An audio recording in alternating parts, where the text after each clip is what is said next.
And then they fuck it up, right? They just start pushing the buttons that they're not. Yeah. And so what happens is it overflows the dam, and then the dam breaks the fucking all the power source, all the power grid in all of like Nevada or some shit. So then like Agent Fleming's like, these guys are geniuses. They cut the power. That's how they know that, you know, we can't get to them because we're on their tail. So they think they're fucking like professionals at this shit, but they don't even know what the hell they're doing. So from there, I think they go to the geyser, right? That big ass geyser.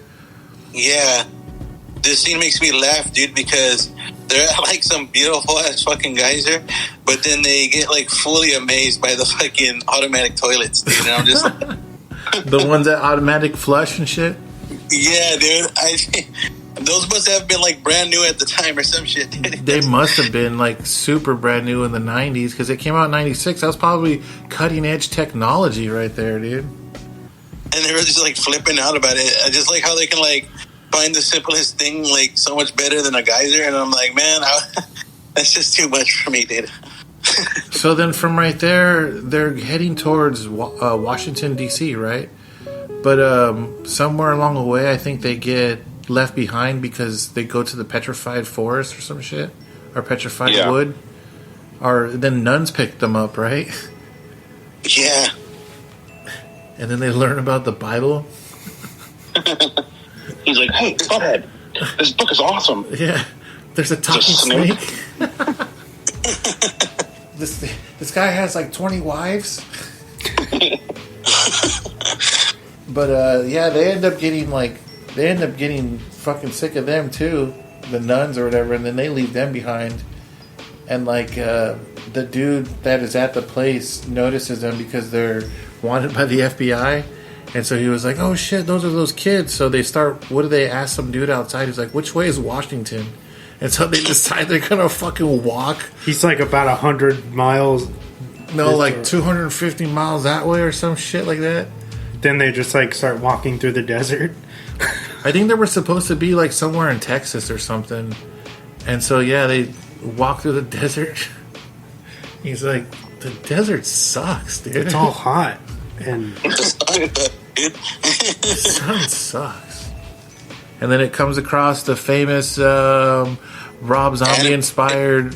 It is Rob Zombie. Yeah, peyote trip scene out in the desert, dude. Yeah, I saw the what? They're like dehydrating too, dude. It's just all fucking coming down, dude. All bad. Can't believe. Is that supposed to be they meet their parents or like their dads or something? Yeah, that was like right before. Or is it before? Because they go out to they go out to the desert and then they meet their parents or they meet their dad, and it was voiced by fucking Letterman, David Letterman. And then after they leave in the morning, that's when they get up and they decide, all right, we're going to keep on walking because they have obviously left them just like they did when they were kids. And they didn't even know that they were their father or that was their son. They just... I like how they were talking about their moms being out. I scored with these two chicks, these two sluts. And he's like, oh, awesome. I wonder if those sluts are still around town. And they're talking about their own moms and shit. Yeah. He's like, I stopped in this toilet called Highland. And I scored with these two chicks. He's like, yeah, I scored too. He's like, you didn't score. I scored. Him. Yeah, but clearly he did score because that's Beavis's father, dude. Like, what the fuck? I scored with both of them. So do you think they're two from their completely different fucking parents? Because I always thought that they were from the same mom. You didn't score. I scored with both of them, dumbass. He punches them fucking pretty hard, dude. He does because they're Motley Crue roadies, dude. So they've been through some dude, shit. They're all about it.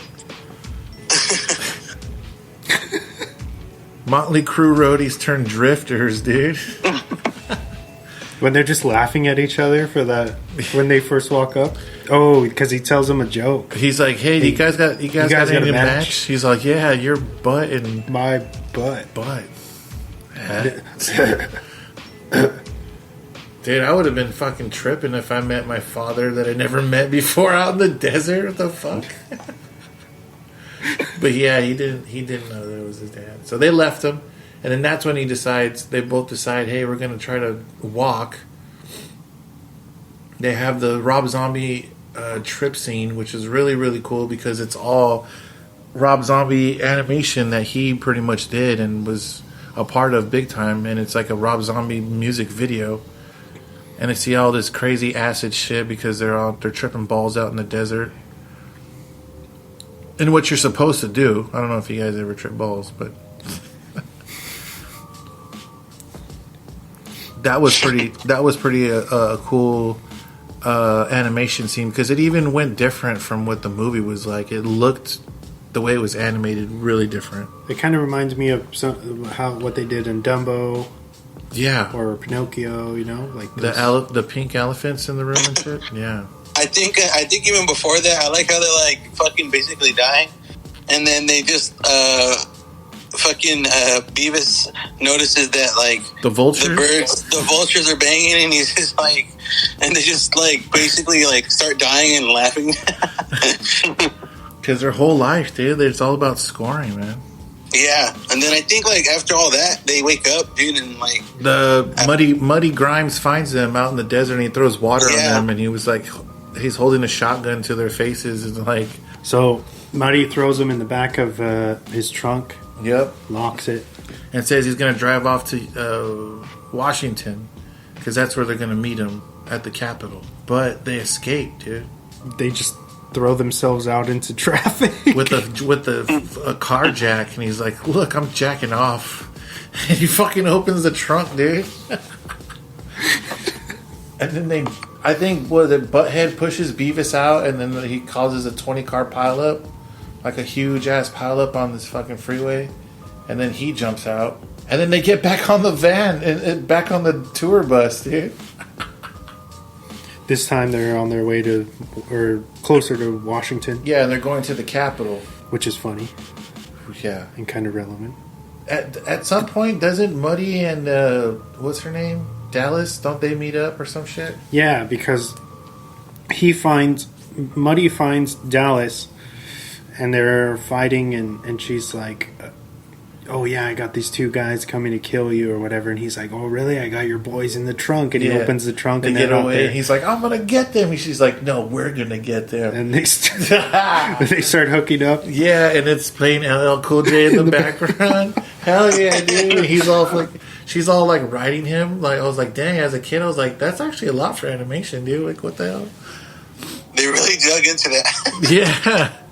And then the cops find them. Well, would you look at what we have here? And they're like, you don't got nothing on us. And he's like, how about a little decent exposure? Hooking up in the back of a vehicle? How about that? Book them and go deep. Dang, he always wants people to go deep on them, dude. Yeah, what was the lady that did it? What was her name? I forget. She always like slapped the glove, like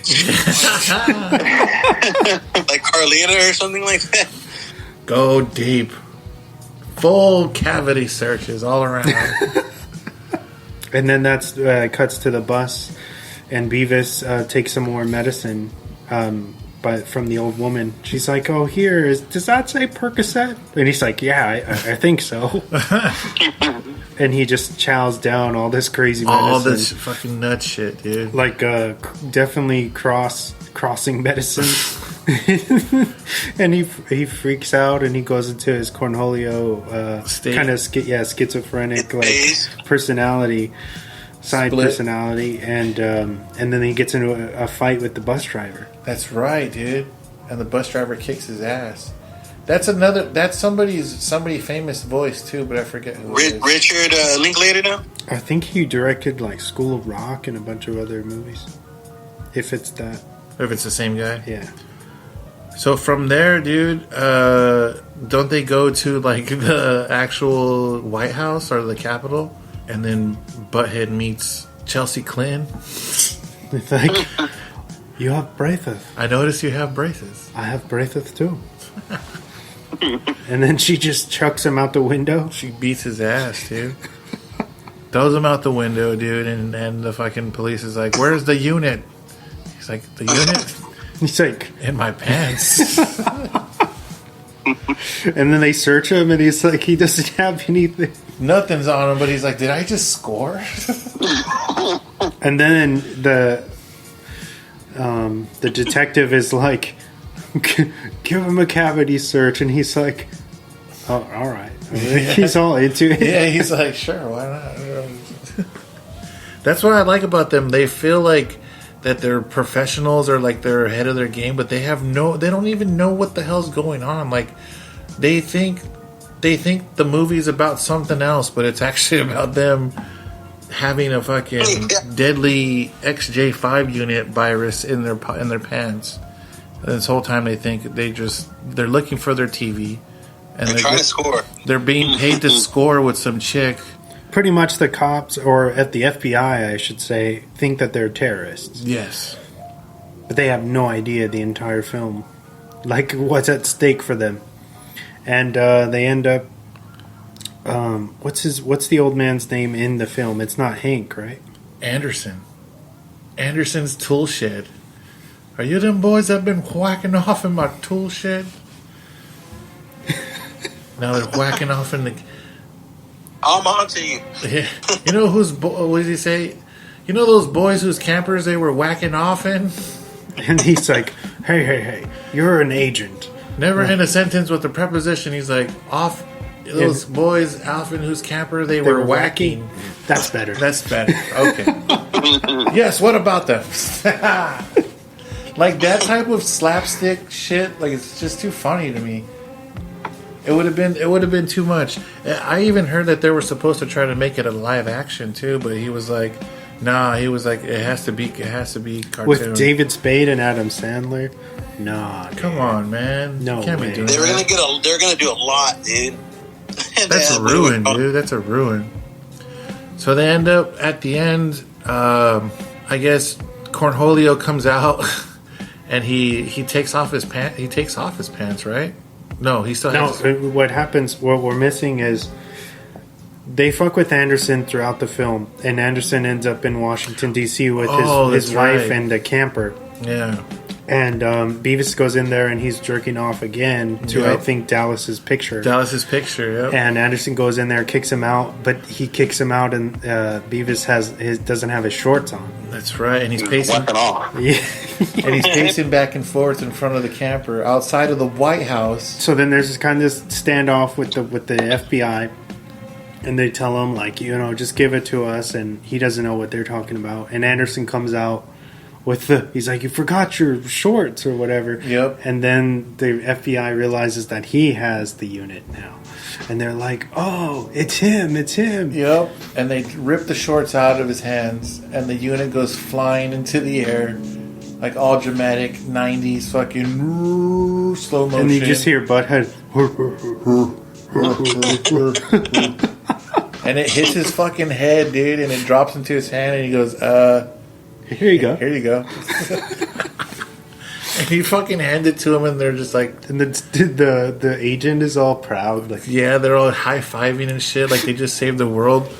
So they take Anderson, and they blame him for everything, and he's like, I'm a fucking veteran of foreign wars. This is bullshit. What the fuck?